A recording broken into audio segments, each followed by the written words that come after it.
I'm Dr. Alexis Artwohl. I'm a retired clinical and police psychologist specializing in trauma. I'm still doing training with law enforcement and with citizens on some of the psychological and emotional issues involved with use of deadly force and the implications for your physical, legal, and emotional survival. And today we're going to be talking about a variety of issues that can impact your survival in those three areas.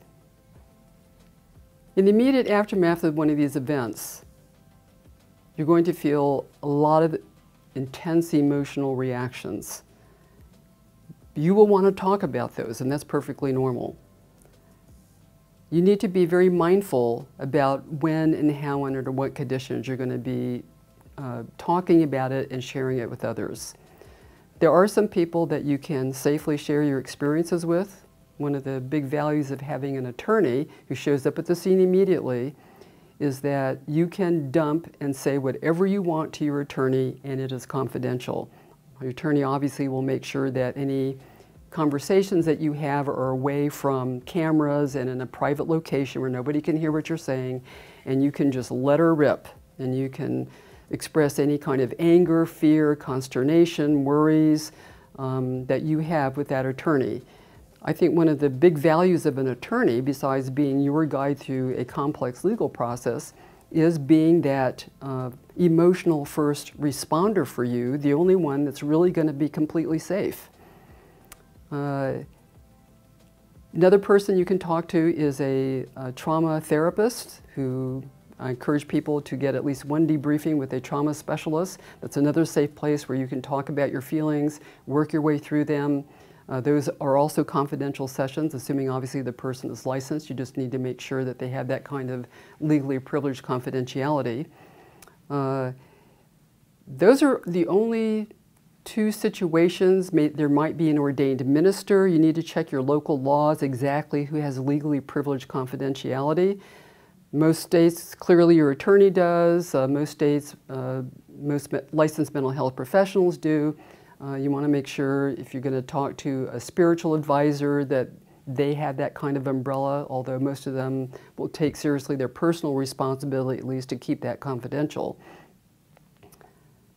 I would strongly discourage you from talking about the details of the event to anyone beyond that, including your friends, your family members, and for God's sake, don't be posting anything on social media.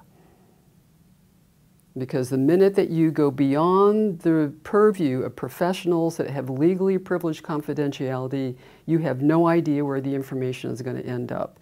And you don't want a friend, a relative, somebody who's been gossiping, has that information, and now all of a sudden they're posting it on their social media. Even if you don't post it on social media, there's no guarantee that they won't.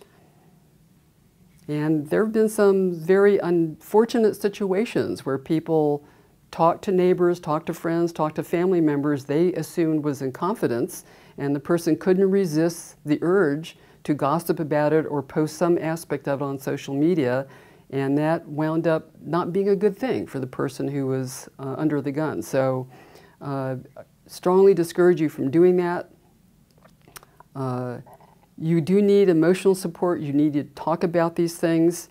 Down the road, once you have been legally cleared and the event is no longer fresh in the minds of you and the media and everybody else, maybe down the road, once all the legal risk is behind you, keep in mind that even if you are not charged by the criminal justice system, you can still be civilly sued. So the legal risk isn't completely over. There are statutes of limitations, most cases, on civil litigation. You need to find out what those are. Your attorney can help guide you in that process. But keep in mind, just because you haven't been charged with a crime and you're not going to jail, that doesn't mean that you are completely out of the woods. And anything that you start talking about, posting on social media, that your friends or family members start gossiping about, if you do wind up getting civilly sued down the road and any of that stuff comes out, that's not going to help you.